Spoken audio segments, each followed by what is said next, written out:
But I think your first question, are you rolling? Yes. All right. Rolling. Now your first question is, where did Dad come from? You talked to me the whole time. He was born in Ravenna, Ohio, which is the capital or the county seat of Portage County in eastern Ohio, on February 13th, 1917. He was the oldest of four children. His father was a World War I veteran, and his mother was a stay-at-home person who she was the daughter of a evangelical Baptist minister, and she raised the four children because his father abandoned the family when Dad was still just very, very young. Let me stop you 1 sec. Everybody's going great. I need to make a little tweak and we will be done. As you can see, we spend a great deal of time trying to make it look like we did absolutely nothing. That's all film work. We get that. Cut. We understand the idea of cut. Still rolling. Okay, I interrupted you. By the time Dad was in his late teens, he had already applied to West Point and been rejected. So he was going to be a rubber worker for the rest of his life, and he didn't like that. So he took off and went to California when he was 21 or 22 years old, hoping that he would get in on the defense industry and somehow fulfill his dream of being a pilot. Well, it didn't work out, but he had applied to Air Cadet School in the U.S. Army, and in January 1940, he was accepted. And so he went to Alabama and learned how to fly rudimentary, and then went to Texas and literally became an air cadet. And so in October 1940, he became a pilot and a second lieutenant in the Army Air Corps. And so for the next year, he was a member of the 37th Bomb Squadron, which was based here in Denver. And he was a B-18 pilot teaching bombardiers how to fly, how to bomb. Back then, Lowry was a training facility, so he got to do that. By, I think, June or July of 1941, they introduced the new B-25 airplane, and Dad, because he was an experienced pilot, and his squadron had the most experience in twin-engine airplanes, they got the B-25. So for the rest of that year, 1941, he was training in his B-25. He actually had a crash where he crashed an airplane in Jackson, Mississippi, and then they ended up in Los Angeles on December 6th, and they were just getting ready to go back to their home base in Oregon. And the next day, a man stopped them while they were standing on the street in LA and told them that the Japanese had just bombed Pearl Harbor. So they immediately got back in their airplanes and flew all the way back to Oregon, and they started doing military stuff, air-sea surveillance to see if the Japanese submarines were out there and that kind of stuff. So that's how Dad became Dad. Next question, I think. Talk a little bit about how your father trained for the Doodle raid. Okay, let's. All right, I'll just pick it up right there. In February, early February, probably the first week in February 1942, the 17th Bomb Group, which he was a part of, had been reassigned, and they were going to split into two groups to go to Louisiana and to South Carolina. So Dad's bunch took their sweet time getting across the United States. Dad actually spent 8 days with my mother. He wasn't married yet. Had spent 8 days with my mother in Denver, and then they eventually ended up in South Carolina. Within about a week of getting there, this little lieutenant colonel walked in their ready room and asked for volunteers from their group commander, who was a man named Walter Peck, who volunteered the entire group, and they all volunteered. And so they took 120 of them and sent them to Florida, to Eglin, and they began training by beginning to take short field takeoffs under the tutelage of a guy named Hank Miller, who was a Navy aircraft specialist. And he taught them how to take their twin engine airplane off in less than 500 feet. They really didn't know what they were doing, but they knew that this is what they were supposed to do. But they also went out flying over the Gulf of Mexico and doing navigation by whatever the navigators do. I can't really tell you how they did it, but there are only 4 navigators that had celestial training, and the rest of them were just brand new. So they had to train them how to actually. The planning was for them to fly at night and end up in China in the morning. So they were doing celestial navigation with the idea that they were going to fly at night.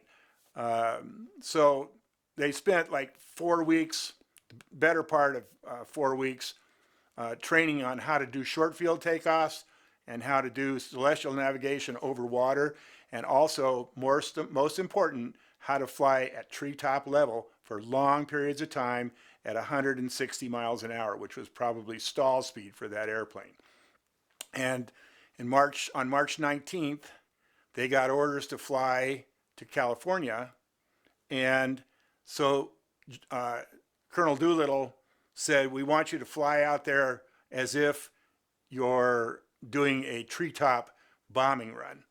And so they all flew treetop level all the way to California. They did several fuel stops, but they flew all the way 2,400 miles to California at less than 100 feet. So, they knew what they were doing by the time they got there.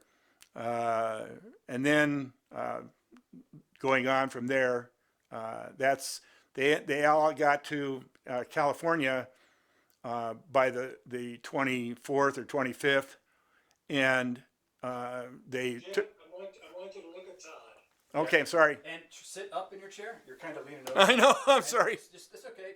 You're just being comfortable. You're not. I usually hunch. I'm sorry. He's right. I should sit back. Try to scoot your back and your butt to the back of the chair. It Just is. sit up straight. There you go. So they spent a week at McClellan Field in Sacramento, getting their planes refurbished, new propellers, and this is one of those periods where, not knowing what was going on, the North American and Army Air Corps mechanics reset some of the carburetors, which gave some of the airplanes some real problems on their way to China. So yeah, it was really different. Fortunately, my dad his plane was not worked on. So he actually flew as far as he was supposed to fly. So, next question. Go ahead, Bill. Tell your father's story as you know it of the raid itself. Okay. It's real simple. It's all right here. If you want me to read it, I can. But you want me to tell you the story? Yeah. Try to sit up. There you go. He's 12th airplane off the deck. He takes off at about 9:05 in the morning. And that's well after daylight, but remember it's April 18th, so it's pretty, and they're out in the mid-Pacific. It's stormy, it's raining, the swells in the ocean are about 10 to 15 feet, with some swells being as high as 30. They actually saw green water come over the flight deck as they were preparing to leave that morning.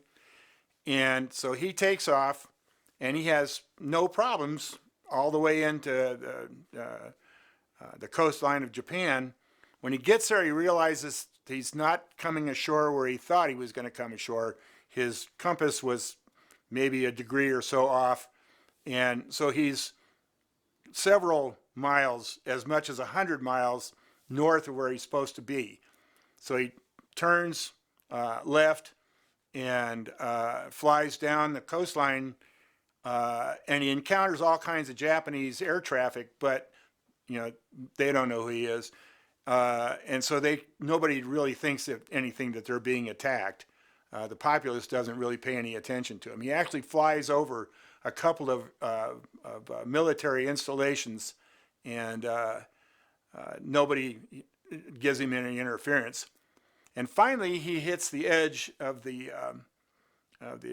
Tokyo Bay, and now he knows where he has to go. And he sees several plumes of smoke from airplanes that have gone before him, and he flies over the bay till he gets to Yokohama, and he drops his bombs on the oil refinery because his primary target, which was a shipyard, had barrage balloons over it, and then they take off, and they drop right down to treetop level, all the way down to the southern coast of Japan, and they fly right through a whole lot of Japanese military ships and planes and installations.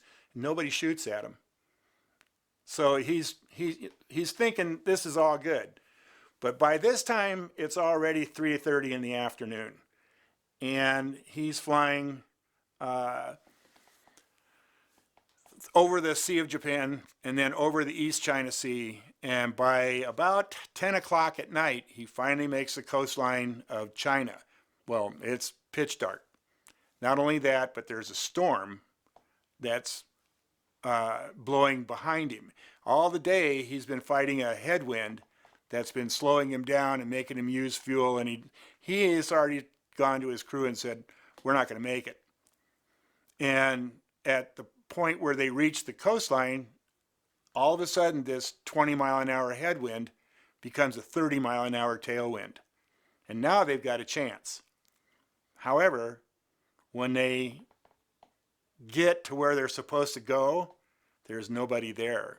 They were supposed to have a radio beacon. The Chinese were supposed to turn on their runway lights. Not really lights. They were supposed to use, they were supposed to light torches so they could see where they were going. Nah. The Chinese people hadn't been told. So when they heard the airplanes coming, they shut off all the lights. And they went, whoops. So here they are. It's 11:15 at night. They're flying about 11,000 feet in the air. And the red lights on the dashboard come on to tell them that they're out of gas. So Dad gathers everybody in the front part of the plane, and he says, we got to go. We're going to have to jump out. There's nothing we can do. And meanwhile, his bombardier, who's been sitting up in the front, comes crawling through the crawlway, and he's got his chute in his hands.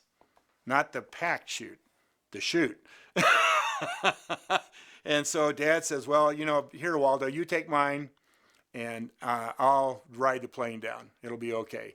And Waldo says, no, I worked in the parachute shed up at Pendleton. I think I can do this. And so within 10 minutes, he has repacked his chute in a rough facsimile. And at that point, one of the engine dies. And so they all jump out right there. They just said, Nick, we're out and gone. And they leave. And so it's raining. As Tom Griffin said, the wind was so extreme. Tom Griffin's not part of Dad's crew, but it was pushing his chute and collapsing it on one side, and he would fall, and then it would open back up, and he would, it went on until he hit the ground. Dad didn't have that kind of fortunate thing. He popped his chute and literally hit the ground immediately. So, here he is in China. It's raining. He has no idea where he's at. So he just rolls up in his chute and goes to sleep. It's raining. It's really nasty weather. He wakes up in the morning. He's in the fog. He can't see what he's doing.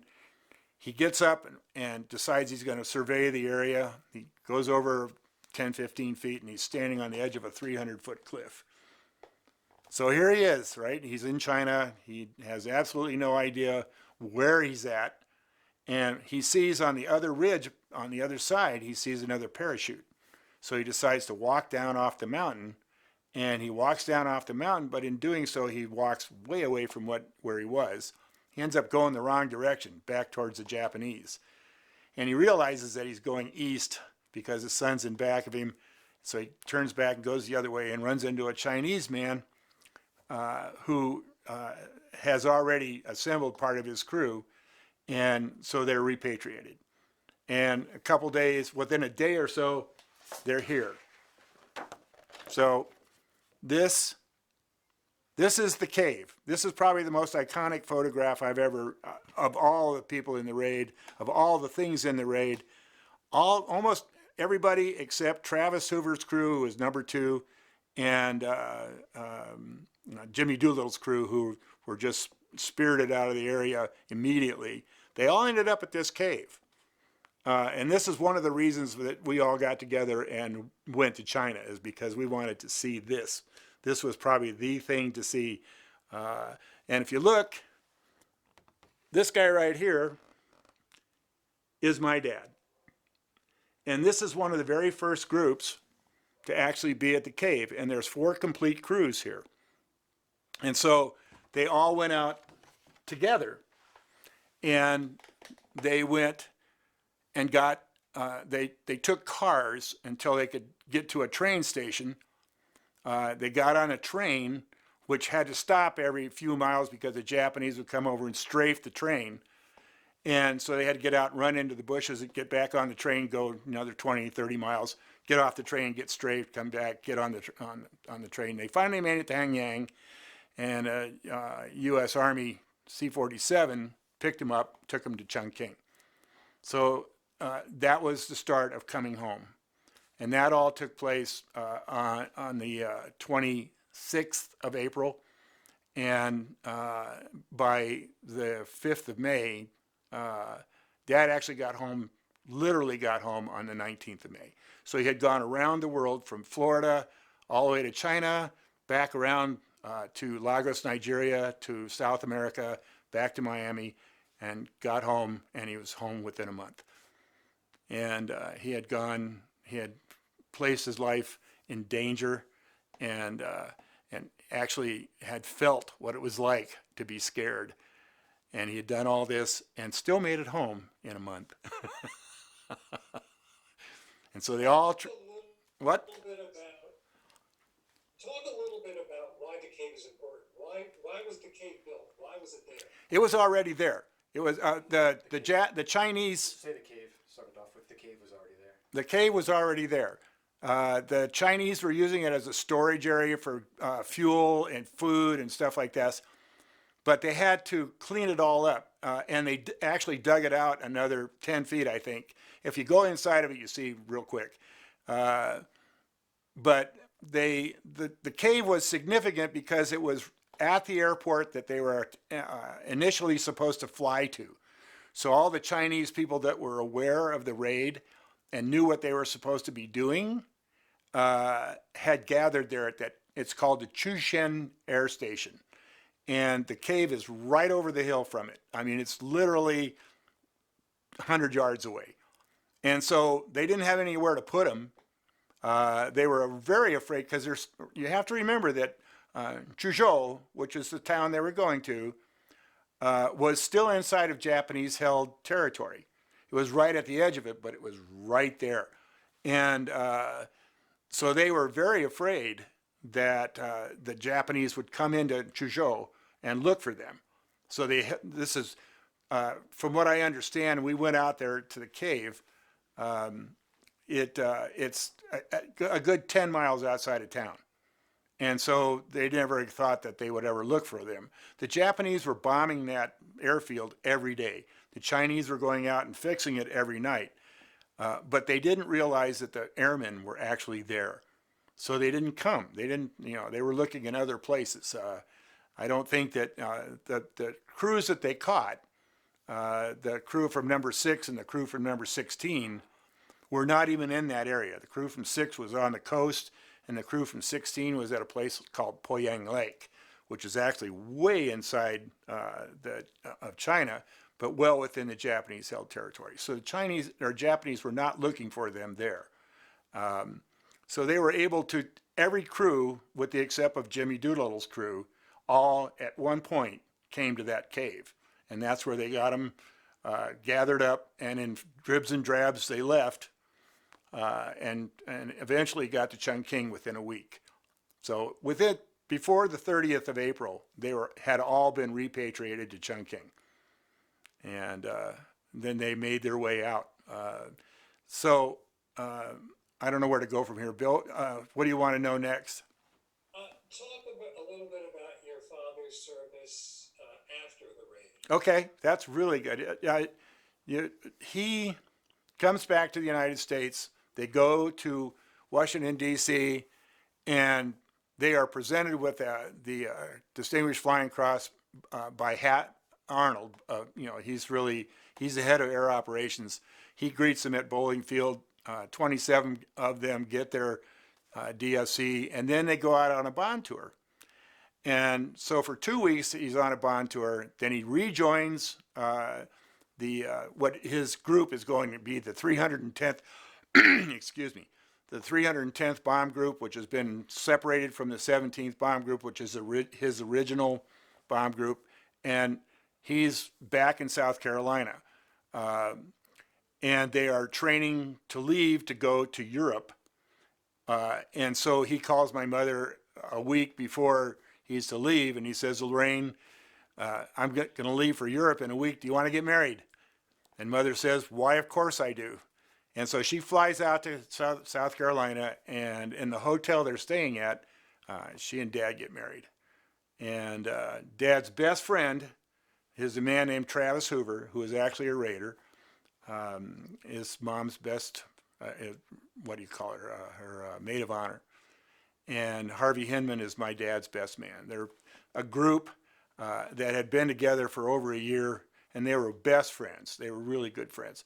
So after the wedding, they spend about a week, and then Dad has to leave. 5th of September, they fly up to Westover, Massachusetts, and a week later, they begin to leave for Europe. Dad's one of the very first ones to go. He flies over to England and takes up his group, which is assembling. It takes a long time for them to get there because the weather at that time of the year was terrible. And so parts of them end up staying in Iceland for weeks on end. Dad gets trapped in England for all the way until the first week in December.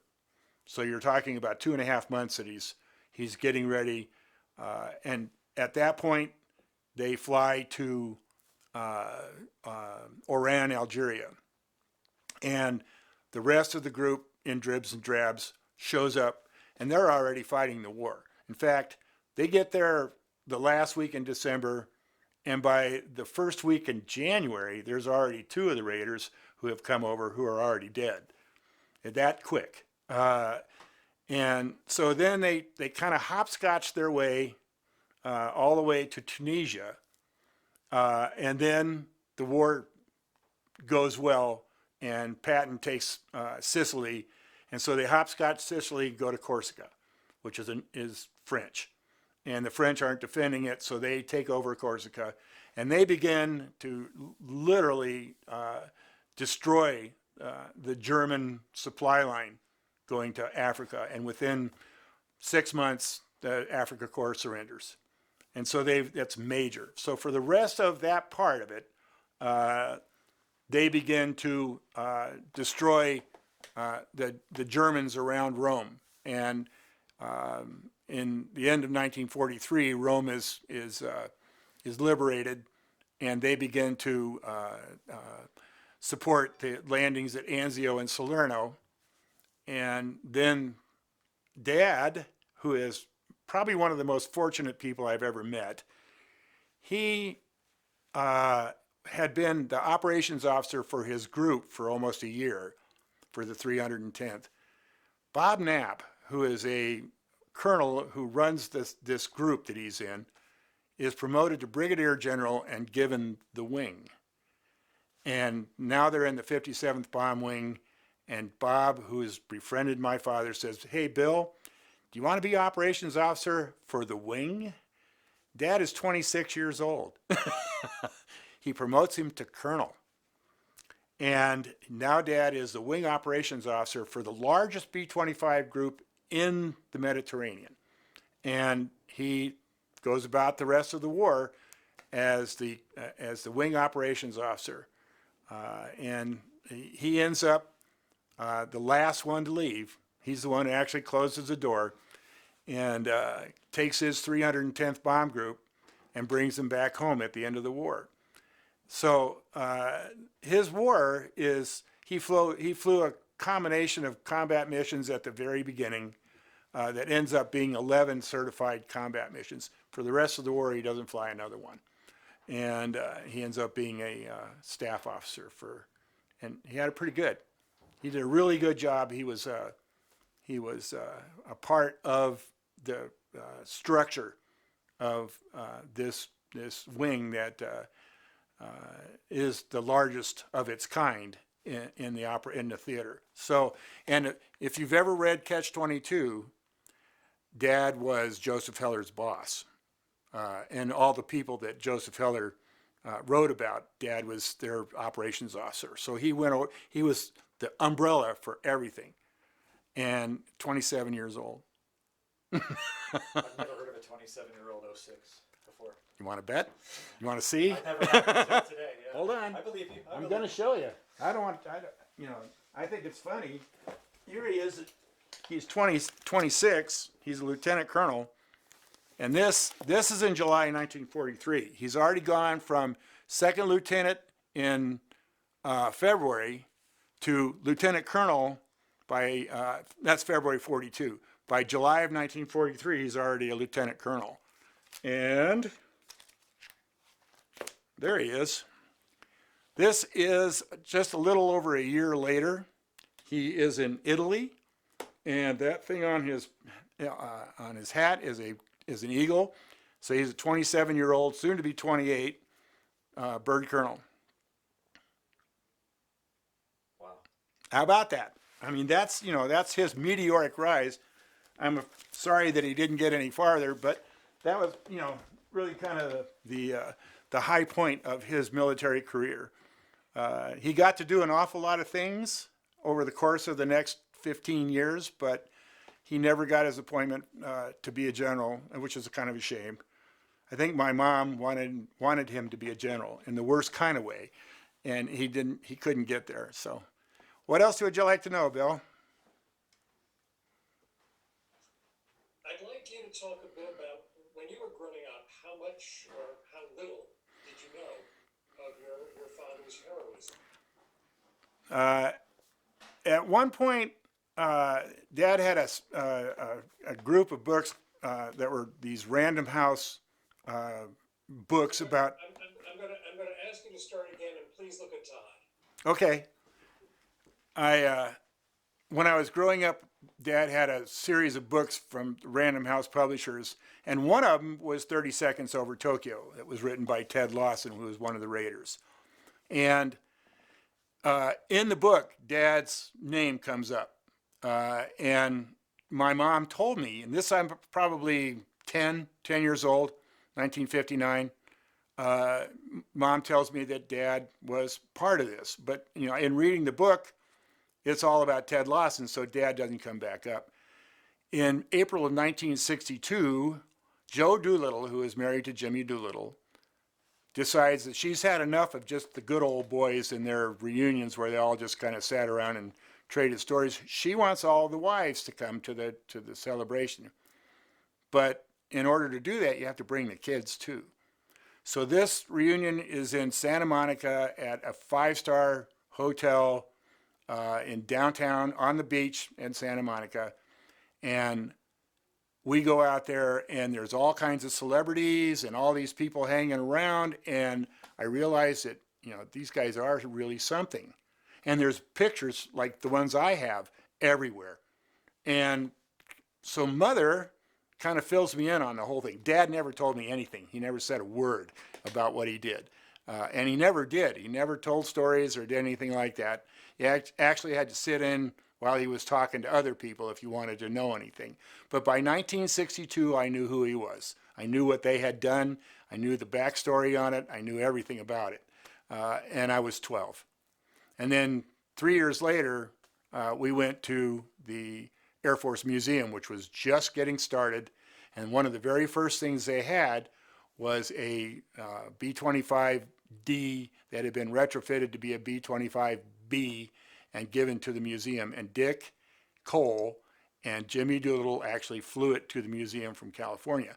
So we all gathered up, and they had this big, ribbon cutting ceremony, and we all went to it. And we went to a big hotel in downtown Dayton and had a great big party. And everybody was very happy, and I got to see people I'd never. The one in California, we didn't get to see all of them. The one in Dayton, everybody who was still alive, we saw them all. They all came, and so then I knew people that I would know for the rest of their lives, and it was pretty neat. It was a lot of fun to go there. So by 1965, I was encapsulated. But after that, the next one I went to, the next reunion I went to was in 1993, and Jimmy had already passed away, and it was kind of like the saddest reunion of all because he had just died, and so we, it was a 2-day reunion rather than a week, and so I didn't go to any of them between 1965 and 1993, but then my mother contracted Parkinson's. She could no longer accompany him. He's getting to be old. So from 1999 on, I went with him every year. And so I got to know all the ones that were still alive. And at that point, there were still 17 of them alive. And they all were colorful. Every one that I knew, all the boys that I met, were colorful, to say the very least. They sat around and traded stories and sat up to all hours of the night, and just... they made me aware. I was very aware of what had transpired because 4 of them that were still alive at that when I started going were POWs of the Japanese, and 2 of them were POWs of the Germans. And so I got to know these guys and got to be able to tell their stories because they're really interesting. I don't want to go too far in the field here, but really interesting. I mean, and my dad's best friend at the time was a guy named Robert Height, who was one of the prisoners of the Japanese. And so I got to sit down with Bobby Height and listen to him tell of the 40 months he spent under the Japanese. And it was it brings you to tears every time you think or even hear it. And I got to hear it firsthand. And it was like, wow, this is great. This is what I was waiting for. This is the part of history I wanted to know. And so I got to do it. And there were other guys, Jake DeShazer, who was a missionary after his repatriation, spent years in Japan converting Japanese people to Christianity and the whole 9 yards. But I don't know if you know this, but Dave Jones and Tom Griffin were actually POWs of the Germans at Stalag Luft III, which is the site of the Great Escape.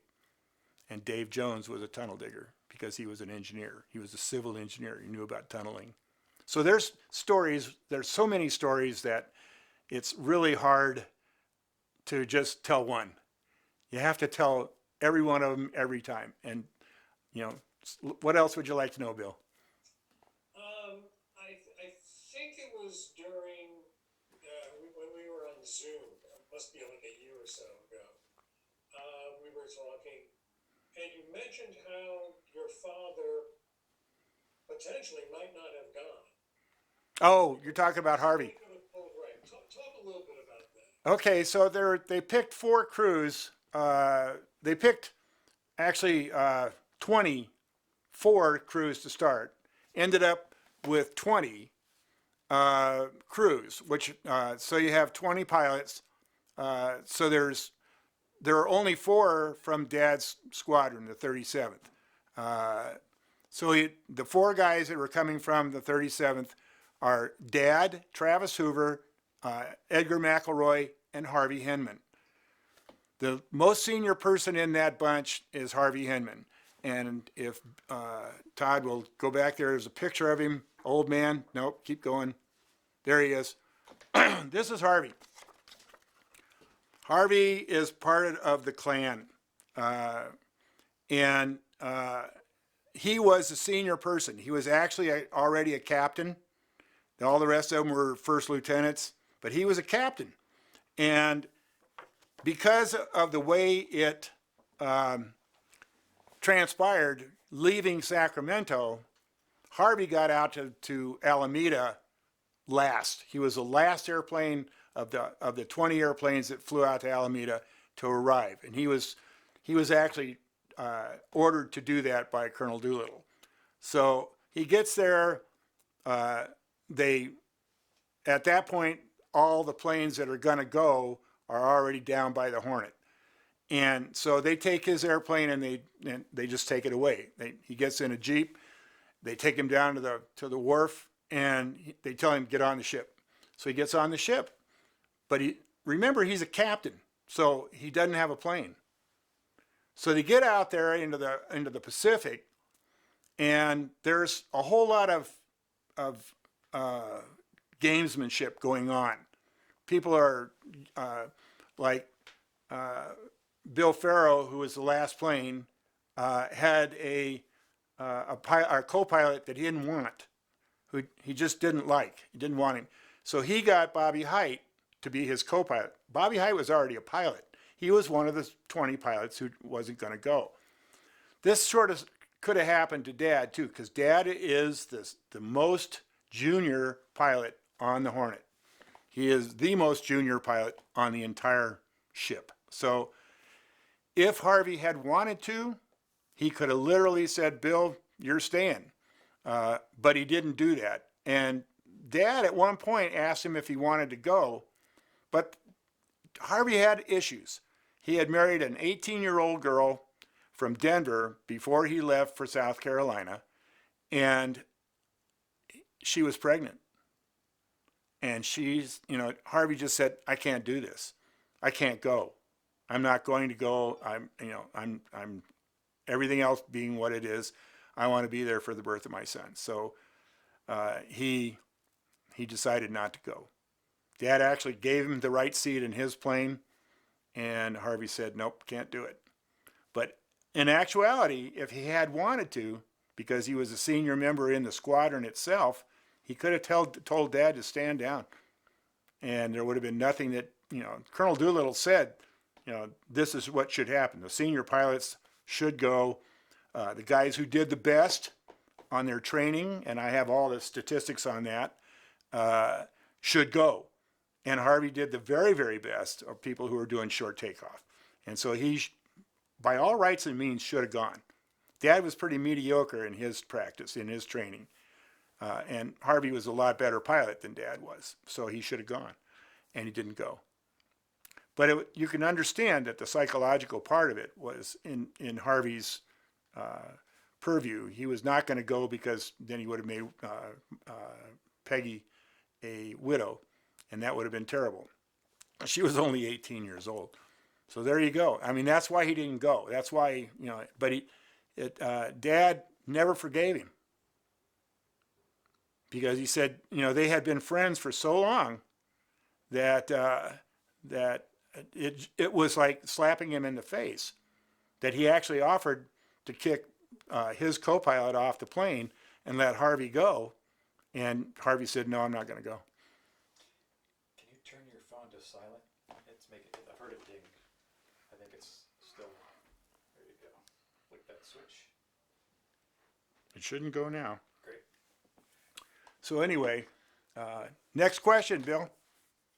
I'd like you to lick your lips a little bit. They look like they're getting dry there. That's, A little bit of water. Yeah, I think so. You can tell that?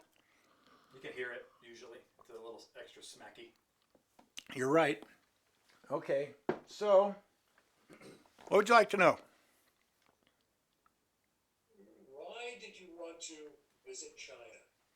Oh, we had a couple of children's reunions, and when we went to Dayton in 2016 for the, I think for the 71st or 74th, the kids talked about it. Let's go to China. Let's do this. We should go to China. And in the intervening 2 years until 2018, we had a reunion in Fredericksburg, Texas. And a friend of ours who is Chinese came over and told us that this would be an opportune time for us to go. And so my wife and Jeff Thatcher and Melinda Liu, who are people that you've probably met, Bill, started planning for this. We started to do it, and Susan's a travel agent, so she started uh, trying to figure out how to get us there. Melinda is a Chinese. I don't. Yeah, she's an American citizen, but she has dual citizenship in China. She started coordinating with Chinese officials and trying to put our trip itinerary together. And Jeff, who had already been there to see where his dad had been, because his dad's part of the story of 30 Seconds Over Tokyo. So Jeff knew what he was kind of wanting to do, and so I think it took us a year to put it together, but we were really intent on going. Two things: Jeff wanted to see Lanai, where his dad lost his leg. He had been there before, but he wanted to see it with the Chinese officials. We wanted to see the cave. We wanted to see the Chushen Air Station, places like that. But Zheng Weiyong, who is our Chinese friend, wanted to show us Chuzhou, which is the city that they all came to. And he was intent on doing it. And he met us at the train station when we got there. He was so willing. And he took us and gave us a big party at his house, and we all had a good time. But the cave was the thing that was the centerpiece. If you'll notice, I'm not sure that I have a picture of it. You might have a picture of it, of the toast that we did out in front of the cave. And it was the point that everything else was a part of what the Chinese wanted us to do. There were two things that were set in stone. One was our visit to the cave, and the other two were to inaugurate these two museums. One of them was in downtown Chuzhou that the Chinese had built for commemorating the chemical warfare that was perpetrated on the Chinese citizens after the raid. The Japanese were going to do it anyway, but because they were so enraged, they perpetrated this horrible event. And that's where you get this figure of 250,000 Chinese that died, because they did everything they possibly could to destroy that entire province. It lasted over a year. They killed so many people that it just got ridiculous after a while. So the Chinese built this museum to the chemical warfare. Right next to it, they built a museum to the raiders. So raiders are, I don't want to call them heroes, but they were, to the Chinese people, they were seminal. So everything, they didn't have anything that we could give them other than photographs that they got off the internet and things like that. But they did the timeline right, and they built this great big building just for that. And it's right in the middle of Chuzhou. And then a few days later, Suzanne Ozuk, whose father was in crew number 3, they had flown the farthest to the west, and they overshot their target by 40 miles at least. So we went out there to see where her father had parachuted out of his plane and had injured himself enough to where he couldn't get on him himself. And a Chinese farmer took him in and pretty much saved his life. And so we had to go out there and see that. And so when we got, the town is called Zhangshan, and we get there, and it's this little town.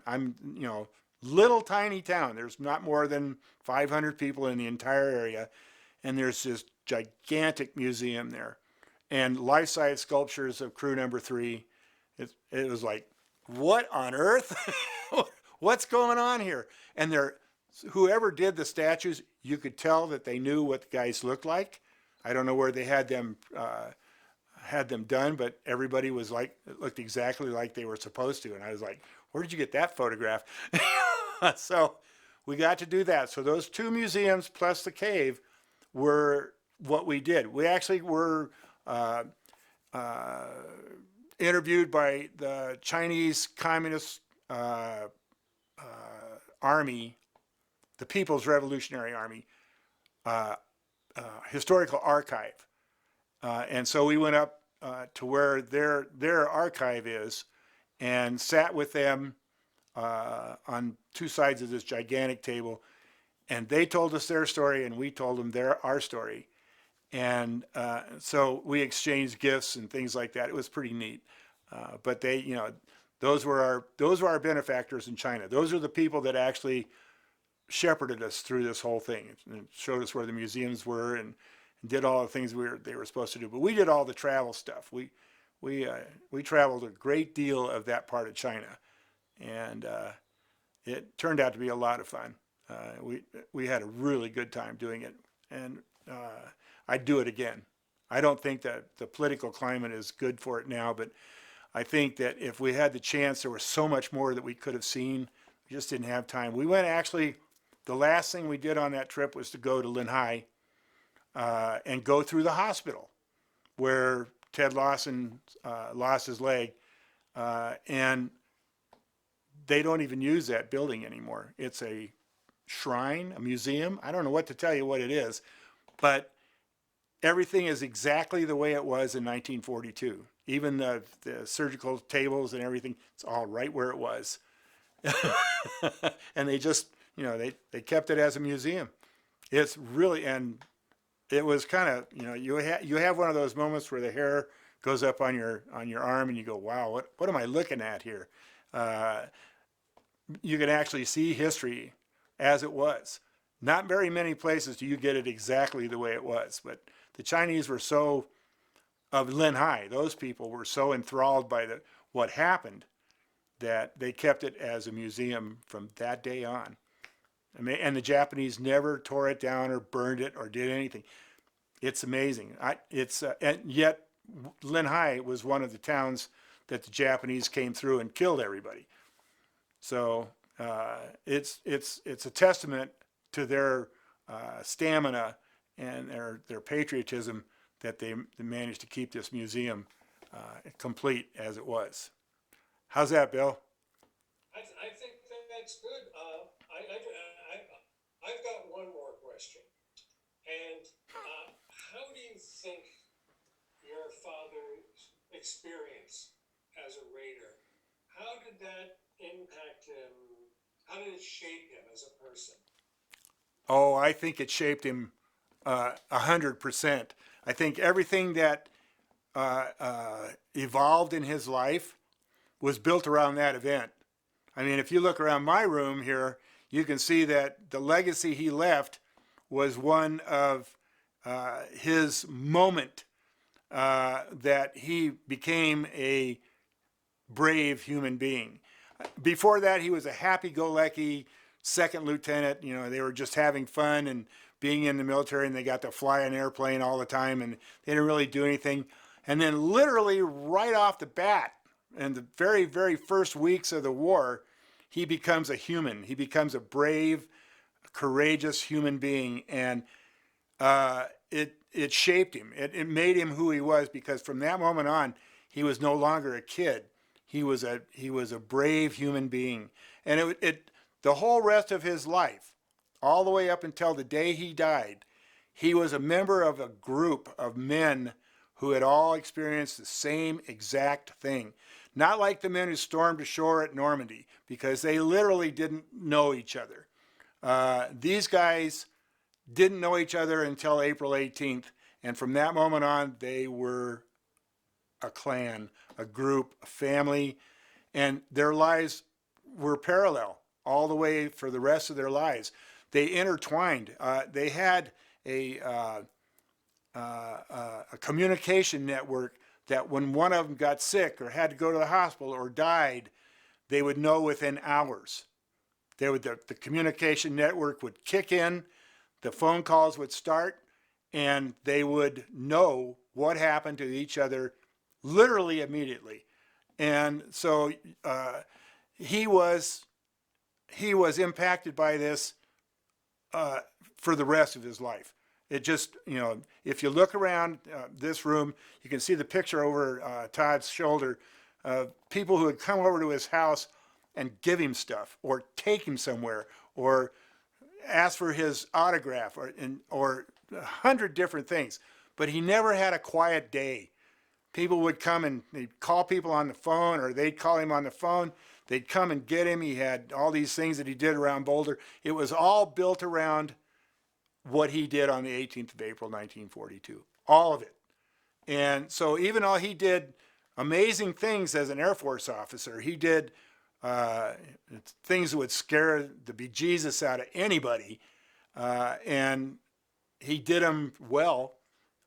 So he was able to do his career, but his career was secondary to his family being those 80 men that he knew.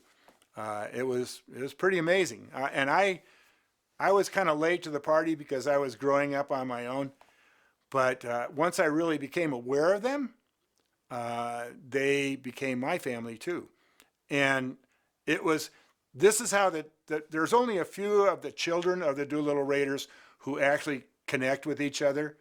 But the ones who do connect with each other are just like our fathers were. They're the same exact thing. As something happens, we know about it immediately.